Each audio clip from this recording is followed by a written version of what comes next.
Authorities about to impound single mom's car are left in awe after opening the trunk.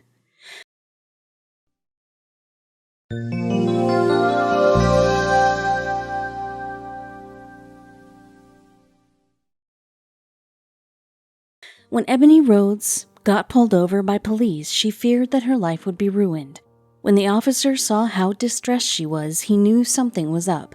But Ebony confessing to driving without a license proved to be only one small part of the story. It wasn't until authorities started to investigate the vehicle and open the trunk that they suddenly saw the real reason the single mom had been so panicked.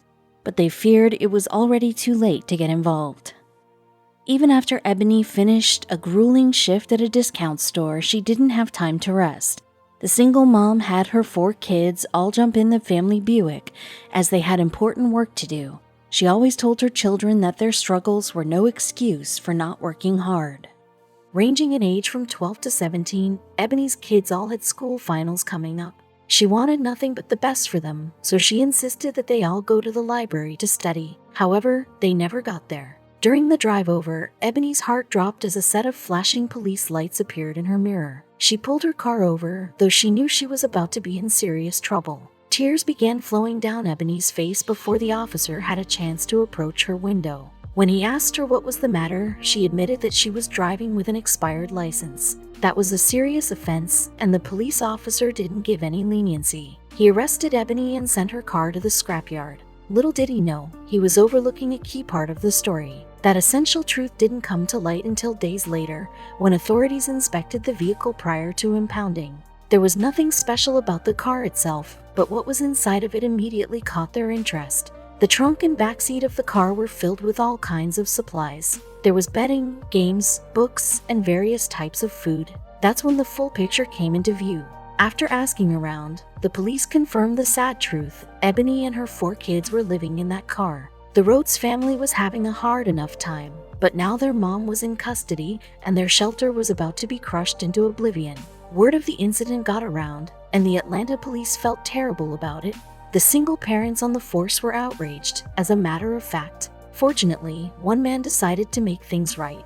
Deputy Chief Jeff Glazier felt particularly torn up about Ebony's dilemma. Outside of official work hours, he did some reconnaissance into her background. Maybe he could help. The driving factor behind the Rhodes' financial woes, it turned out, were a series of medical issues. Ebony's daughter Danyaja suffered from lupus, while Ebony herself got frequently sick to the point where she couldn't work. These mounting costs forced the family out of their home. Ebony looked into homeless shelters but couldn't find any able to accommodate all 5 of them. She figured keeping them all together in the car was better than splitting up. Hearing this moved Jeff in an incredible way. It was clear that Ebony wasn't at all a criminal, just a good person dealing with a whole lot of bad luck. The deputy chief never met her in his life, but he decided to reach out to her. Over his years on the force, Jeff made a number of connections with various city officials. He told Ebony that he might be able to make a few phone calls and find a shelter that had space for all of them. Ebony, while intrigued, couldn't help but be a little bit suspicious. After nearly ruining her life, why would the police suddenly be on her side? Well, Jeff gave an interesting answer. The deputy chief quoted the famed author Maya Angelou. "We are more alike, my friends, than we are unalike," he said. Though he and Ebony were in 2 very different positions, Jeff knew they shared the same values. Sadly, Ebony had been turned away from more shelters than she could count. But with Jeff on her side, the Rhodes found 5 beds at a nearby shelter within days. That was a huge short-term fix, but the Good Samaritan wasn't done yet. Jeff also promoted a GoFundMe page for the family just to provide a safety net while they got back on their feet. They raised tens of thousands of dollars, which resulted in a huge turnaround. Ebony's hard work, combined with thoughtful contributions, allowed the family to rent an apartment. Now her kids could focus on school again, instead of whether or not it was safe to sleep in a strip mall parking lot. Strangely enough, Ebony realized that getting pulled over was a sort of blessing in disguise. She saw one act of kindness could turn around an entire life, and for a single mother, that one act of kindness can mean everything. Ebony knew she was far from the only struggling parent who got a miraculous helping hand. When 2 moms were caught stealing at a nearby Stop and Shop, they had no idea what their fate was going to be: fines, jail time, an embarrassing slap on the wrist, But when the store clerk called the police, the moms were dumbfounded to get the Ebony Roads treatment.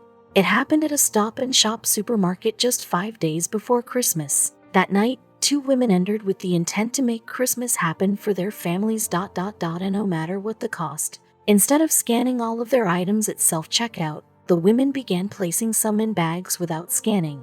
They almost got away with it, until they were caught and sent to a loss prevention associate.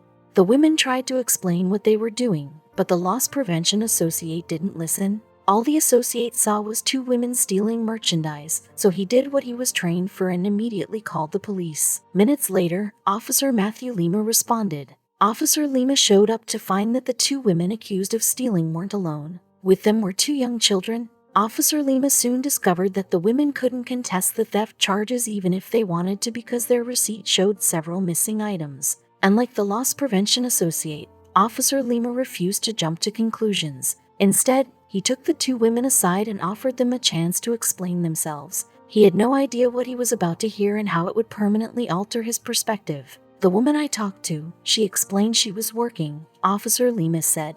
"But the mother of the children was not working and had some other family issues going on, and that what she had taken was Christmas dinner for the kids." Officer Lima knew the struggle of making ends meet, and it helped him make the right decision in the moment. "I have 2 girls myself, similar in age to the 2 girls that were there, so it kind of struck me a little bit," he said. After taking a peek at their cart, Officer Lima saw that most of their items were simply groceries. No electronics or expensive items in sight, just 2 mothers trying to feed their family during the holidays. He found himself feeling compassion for them, even if the store itself did not. Though Officer Lima still hadn't decided whether he was going to arrest the women or not, that branch of Stop and Shop banned them for life. Under no circumstances were they allowed to ever shop there again. But Officer Lima had an idea. He'd been called to neutralize the situation, but Officer Lima couldn't justify turning these hungry women into criminals. How would that neutralize anything? With this in mind, Lima made a decision that would end up being nothing short of a Christmas miracle. Obviously, this family was in need, and I can't imagine having to make the decision to go to Stop and Shop and just only pay for what I can afford, or do I go there and try to take things for Christmas dinner for the kids? Officer Lima's head spun just thinking about it, so instead of pressing criminal charges, Officer Lima gifted the women a $250 gift card. That way, they could visit any other Stop and Shop and ensure full pantries for the holidays. Though this meant putting his own job on the line, the family's reactions to Lima's deed made it worth it. Officer Lima said the women were shocked and thankful. "I'm sure a lot of people in that same situation would be thinking that there was going to be a different outcome and maybe they would be arrested or have to go to court," he continued.